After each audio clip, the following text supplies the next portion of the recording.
All right, substrate, basking platform, decorative items, and of course the all-important water bowl. Are we done? No, we cannot forget to have our thermometer and humidity gauge. Okay.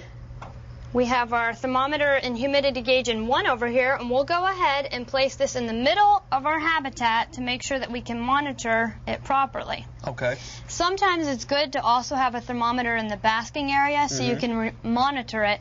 With bearded dragons, you want to make sure it's between 95 to 100 degrees Fahrenheit for them in their basking area. Okay. The other end of the aquarium should be about 80 to 84 degrees for them. Okay. And for the folks at home, a reminder, that's known as the thermal or temperature gradient, since cold-blooded animals like reptiles cannot regulate their own temperature except by their own behavior moving around to certain areas of temperature.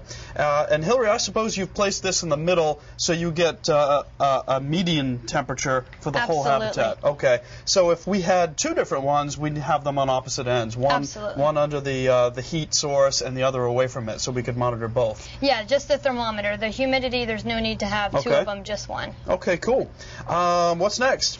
Next, we'll go ahead and place our Beardy in his new environment. He'll probably like that better than my shoulder.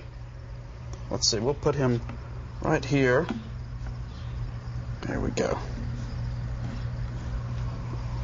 He looks happy, don't you think? Well, bearded dragons don't really smile, but he looks happy to me. Well, then we'll go ahead and put on his lid. That way he can't escape. Okay. This is a slide-on lid, so we'll go ahead and slide this on here.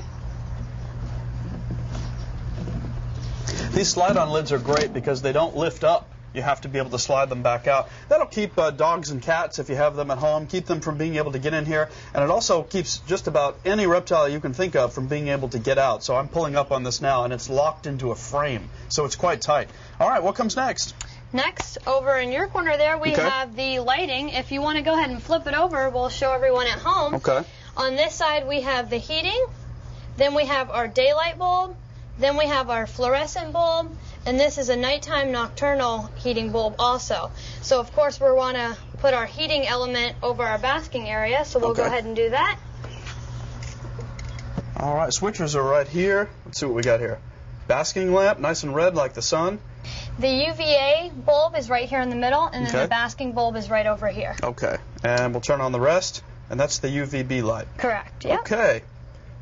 Hillary, you mentioned briefly ultraviolet light like UVA, UVB. Can you tell us a little more what the benefits of ultraviolet UV light are to this kind of a reptile? Yes, the UV light, you have UVA light, which is found in your screw-in bulbs. Then you have your fluorescent long tube bulbs, which have the UVB. Those are rated in different UVB ratings, which are 2.0, 5.0, and 8.0. And typically for a desert animal, you're going to go with the higher UVB rating, and for a forest type of reptile, you're going to go for the lower UVB rating. Now, some folks who own bearded dragons as well as other reptiles like to take them out of the habitat, keep them around the house, put them on their shoulder, put them on their lap, watch TV with them, and so forth.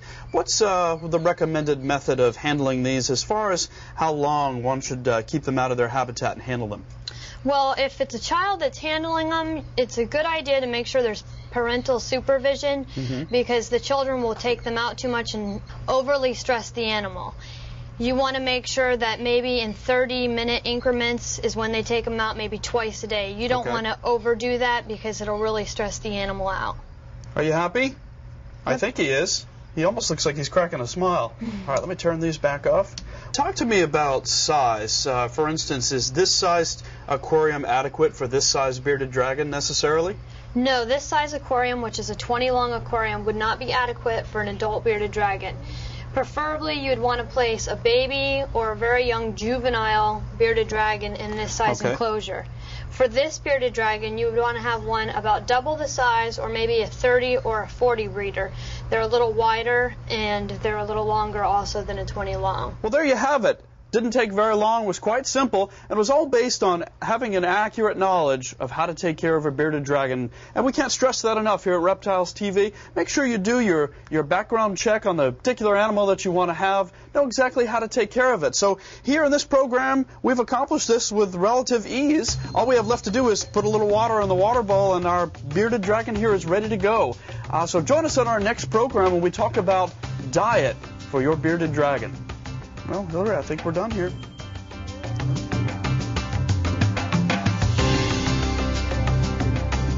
Designing a habitat for your bearded dragon is sponsored in part by Zilla, where reptiles rule.